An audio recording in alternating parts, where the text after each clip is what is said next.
والله يدعو إلى دار السلام ويهدي من يشاء إلى صراط مستقيم. அல்ஹம்துலில்லாஹ். அல்லாஹ்வுடைய தூதர் ஸல்லல்லாஹு அலைஹி வஸல்லம் அவர்கள் மீதும் அவர்களை பின்பற்றி வாழ்ந்து கொண்டிருக்கின்ற அனைவர் மீதும் அல்லாஹ்வுடைய சாந்தியும் சமாதானமும் என்றென்றும் உண்டாகட்டுமாக.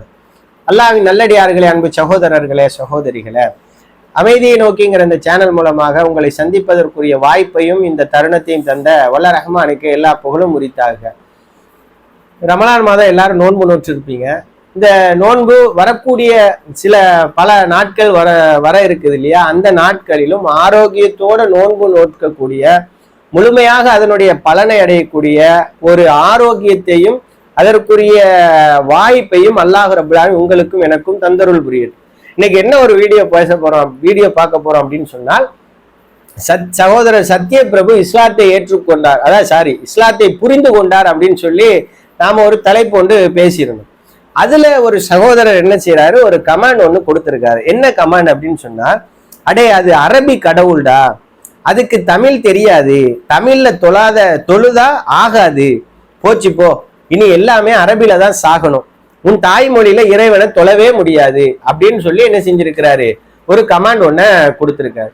நாம மனப்பூர்வமா இவருக்கு ஒரு நன்றியை ஒண்ணு என்ன செஞ்சிருக்கோம், தெரிவித்துக் கொள்கிறோம். அல்லாஹ் ரப்புல் ஆலமீன் இஸ்லாத்தை சரியாக புரிந்து கொள்வதற்குரிய வாய்ப்பையும் அவருக்கு தரட்டும்னு சொல்லி பிரார்த்தனை செய்யறோம்.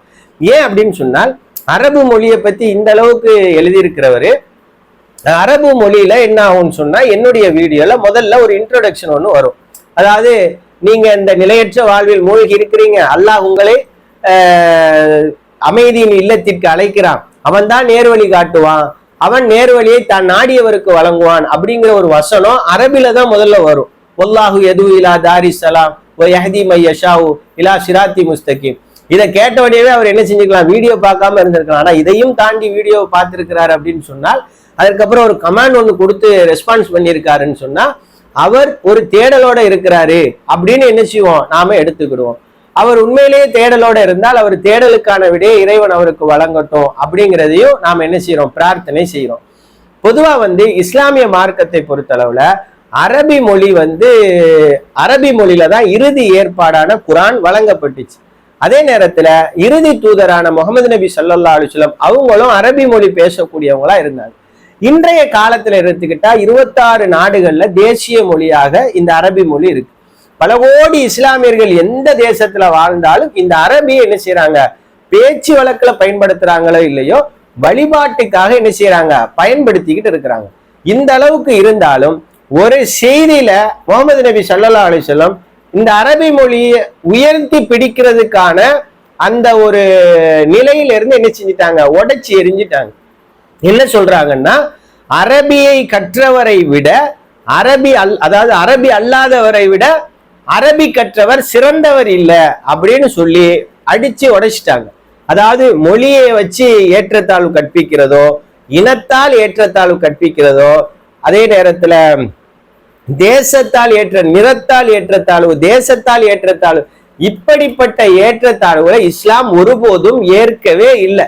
இஸ்லாத்துடைய மிக முக்கியமான ஸ்பெஷாலிட்டியே என்ன அப்படின்னு சொன்னால், மனிதர்கள் எல்லோரும் ஒரு தாய் தந்தையருக்கான பிள்ளைகள் தான், மனிதர்கள் அனைவரும் சமம் தான். இதுல உயர்ந்தவன் தாழ்ந்தவன் என்ற பாகுபாடும் கிடையாது, பிறப்பால் உயர்வு தாழ்வு கிடையாது. அப்படி இஸ்லாம் ஒருபோதும் என்ன செய்யல, அந்த கல்வியை போதிக்கவே இல்லை. அந்த இடத்துல இந்த அரபி மொழியையும் இஸ்லாமிய மார்க்கம் தூக்கி பிடிக்கவே இல்லை. அரபி மொழிக்கும் பல சிறப்புகள்லாம் இருந்தாலும் இந்த இடத்துல அந்த சிறப்புகளை கொண்டு அரபி மொழியை தவிர மற்ற எந்த மொழியும் இறைவனுக்கு கேட்காது, இறைவன் வெறுக்கக்கூடிய மொழி எல்லாமே, இறைவன் விரும்புகிற மொழி அரபிதான், அரபில பேசினா தான் இறைவன் கேட்பான், அரபில பிரார்த்தித்தாதான் இறைவனுக்கு கேட்கும், அப்படிலாம் அங்க எதுவுமே இல்லை. அவர் மொழியில அல்லாஹு ரப்புல் ஆலமீனை அழைச்சா அல்லாஹு ரப்புல் ஆலமீன் அவருடைய உள்ள தூய்மைக்கு ஏற்றவாறு இறைவன் கண்டிப்பாக என்ன செய்வான், அதற்குரிய பதில அளிப்பான். அதே நேரத்துல அல்லாஹு ரப்புல் ஆலமீன் அவனுடைய அருள்மறையில 30வது அத்தியாயத்தினுடைய 22வது வசனத்துல அல்லாஹ் சொல்றா, வமின் ஆயாத்திஹி ஹல்கு சமாவாத்தி வல் அருளி வஹ்திலாஃபு அல்சினத்திக்கும் வ அல்வானிக்கும் இன்ன ஃபீ ذلك லஆயாத்தில் லில் ஆலிமீன். அதாவது மேலும் வானங்களையும் பூமியையும் படைத்திருப்பதும் உங்களுடைய மொழிகளும் உங்களுடைய நிறங்களும் வேறுபட்டிருப்பதும் அவனுடைய அத்தாட்சிகளில் உள்ளதாகும். நிச்சயமாக இதில் அறிந்தோருக்கு அத்தாட்சி இருக்கின்றன அப்படின்னு அல்லாஹு ரப்புல் ஆலமீன் சொல்லி காட்டுறான். அகிலத்தையே படைத்து பரிபாலித்து ரட்சித்து கொண்டிருக்கிற இறைவன் எல்லா மொழிகளையும் அவன் தான் படைச்சான், எல்லா மொழி பேசுகிறவரையும் அவன் தான் படைச்சான், எல்லா நிறங்களும் எல்லா மொழிகளும் எல்லா நிறங்களை கொண்ட பூமிகளையும் அல்லாஹ் தான் படைச்சான். பூமி ஒண்ணுதான். இந்த பூமியில ஒவ்வொரு பகுதியும் ஒவ்வொரு நிறத்துல என்ன செய்யும்? மண் இருக்கும். ஒவ்வொரு நிறத்துல மனிதர்கள் இருப்பாங்க, ஒவ்வொரு வடிவத்துல மனிதர்கள் இருப்பாங்க, ஒவ்வொரு பாஷை பேசக்கூடியவர்களாக மனிதர் இருப்பாங்க.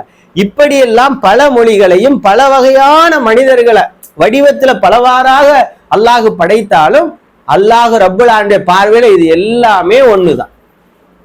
எதுலையும் ஏற்றத்தாழ்வு கிடையாது. ஒருவர் அவர் கற்ற விஷயத்தை வச்சு சிறந்தவரா இருப்பார், இவர் கற்ற விஷயத்தை வச்சு சிறந்தவரா இருப்பார்னா இஸ்லாம் சொல்லுதே தவிர இவர் சிறந்தவர் இவர் தாழ்ந்தவர் அப்படின்னு இஸ்லாம் ஒருபோதும் சொல்லல. இது சிறப்புக்குரிய மொழி, இது தாழ்வான மொழி அப்படின்னு இஸ்லாம் சொல்லல. ஆனா இந்த இடத்துல இஸ்லாமிய மார்க்கத்தை இஸ்லாமியர்களை பொறுத்தளவுல வழிபாட்டு முறையில இந்த அரபியவே பயன்படுத்துறதுக்கான காரணம், எந்த தேசத்துல உள்ள மனிதனாக இருந்தாலும் சரி, நம்ம நாட்டுல பல்வேறு மொழிகளை கொண்டவங்க இருக்கிறாங்க. அப்படி எந்த மாநிலத்தை சேர்ந்தவங்களா இருந்தாலும் சரி, அரபு மொழியில இறைவனை வழிபடுவதற்காக இறைவனுடைய ஆலயத்திலிருந்து அழைக்கும் போது அல்லாஹு அக்பர்னு அழைக்கிறாங்களா இல்லையா? அப்படி அரபியில அழைக்கும் போது இறைவனை வழிபடுறதுக்காக அழைக்கிறாங்க, பக்கத்துல எங்கேயோ இறை இல்லம் இருக்கு போய் தொழலான்னு சொல்லி எந்த மொழி பேசுபவராக இருந்தாலும் அங்க என்ன செய்வார்? தொழுகையை நடத்துவார், தொழுவார். தொழுகையை நடத்தவும் செய்யலாம்.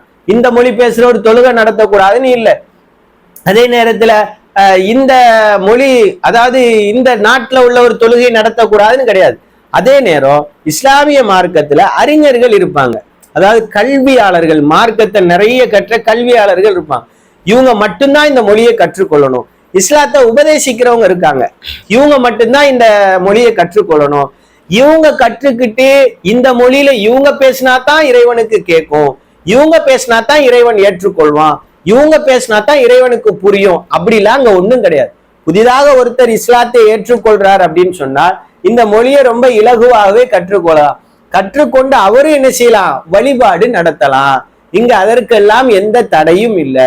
வழிபாட்டு முறைமை மட்டும்தான் அரபில இருக்குமே தவிர அதை தாண்டி ஒவ்வொரு தேசத்திலையும் ஒவ்வொரு மாநிலத்திலையும் ஒவ்வொரு மொழி பேசுறவங்களுக்கும் இந்த வெள்ளிக்கிழமை பிரேயரின் போது உபதேசம் செய்வாங்கல்ல, அந்த உபதேசம் எல்லாம் அந்தந்த மொழியில தான் என்ன செய்யும்? இருக்கும். அந்தந்த மொழியில தான் உபதேசிப்பாங்க. அரபு மொழியில இறைவனுடைய ஆலயத்துல இறைவனுக்கு பிடித்த மொழியில உபதேசம் செஞ்சாதான் இறைவன் ஏற்றுக்கொள்வா அப்படிலாம் அங்க ஒண்ணும் இல்லை. எல்லா மொழிகளையும் இறைவன் தான் படைச்சான். ஒரு மொழியை ஏற்று ஒரு மொழியை இறைவனே என்ன செய்ய மாட்டான்? படைத்தவனே மறுப்பானா? மறுக்க மாட்டான். அப்ப அந்தந்த மொழியில தான் உபதேசம் செய்வாங்க.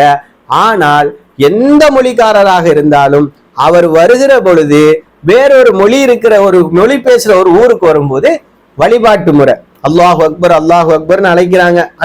இது வழிபடுறதுக்கு அழைக்கிறாங்க, தொழுகைக்காக அழைக்கிறாங்கன்னு தெரிஞ்சு போயிடும். இப்ப தமிழ்ல நாம சொல்றோம் அல்லாஹ் மிகப்பெரியவன், அல்லாஹ் மிகப்பெரியவன், வணக்கத்துக்குரியவன் அல்லாஹ் ஒருவனே, அவனது தூதர் முஹம்மது நபி ஸல்லல்லாஹு அலைஹி வஸல்லம், தொழுகைக்காக வாருங்கள், வெற்றியின் பக்கம் வாருங்கள், இப்படி நாம அழைச்சா மத்த மொழிக்காரனுக்கு என்ன செய்யாது? புரியாது. என்னமோ சொல்றாங்க, ஏதோ ஒரு கோயில்ல பூஜை போல, ஏதோ ஒரு கோயில்ல வழிபாடு போல நினைச்சுக்கிடுவான். அல்லாஹ்வுடைய ஆலயத்துல வழிபடுறாங்க, நாம போய் வழிபடலாம் அப்படின்னு வர்றதுக்கான வாய்ப்பு இருக்காது. ஆனா இந்த இடத்துல அல்லாஹ் அக்பர்ங்கும் போது பள்ளிவாசல்ல அழைப்பு விடுக்கிறாங்க, இங்கனதான் எங்கேயோ பள்ளி இருக்கு போலன்னு சொல்லி எந்த மொழிக்காரராக இருந்தாலும் வந்துருவார். அதே நேரத்துல இந்த மொழி பேசுறவர் இந்த வரிசையில நிக்கணும், இந்த மொழி பேசுறவர் பின்னாடி நிக்கணும். இப்படியும் அங்க எந்த ஏற்றத்தாழ்வும் கிடையாது. அப்போ மொழிக்கு எந்த உயர்வையும் இஸ்லாம் கொடுக்கல, எந்த மொழியையும் இஸ்லாம் தாழ்த்தவும் இல்லை. மொழி என்பது ஒருவருடைய கருத்தை இன்னொருவர் புரிந்து கொள்வதற்கான ஒரு கருவிதானே தவிர, அப்படிதான் இஸ்லாம் பார்க்குதே தவிர மொழியை தூக்கி பிடிக்கவே இல்லைங்க.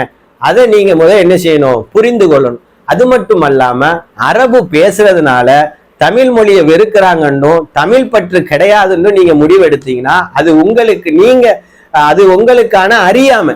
அது உண்மையிலே இது அறிவுபூர்வமான ஒரு விஷயம், அறிவாளித்தனமான ஒரு விஷயம் கிடையாது.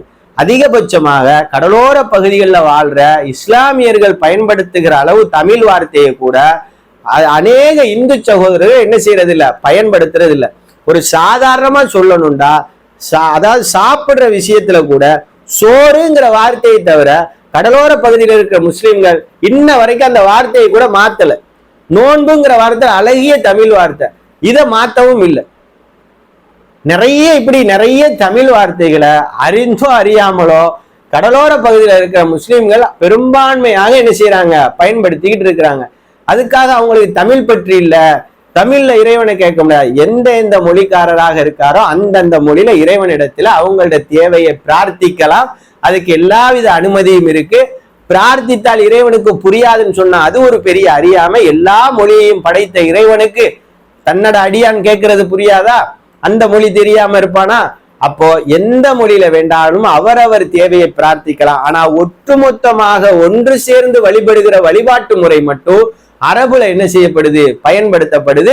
அது மக்களை அங்கொன்று இங்கொன்றுமாக இருக்கிறவள ஒருங்கிணைக்கிறதுக்காக தான். இதை நீங்க புரிஞ்சு கொள்ளணும். அல்லாஹ் ரப்புல் ஆலமீன் நன்மைக்காக பயணிக்கக்கூடிய நல்லொரு மக்களாகவும் அநீதியை எதிர்த்து குரல் கொடுக்கிற நல்லொரு மக்களாகவும் உங்களையும் என்னையும் ஆக்குவானாக. வேறொரு நல்ல வீடியோவோட இன்ஷா அல்லாஹ் நான் உங்களை சந்திக்கிறேன். அஸ்ஸலாமு அலைக்கும் வரஹ்மத்துல்லாஹி வபரகாத்துஹு.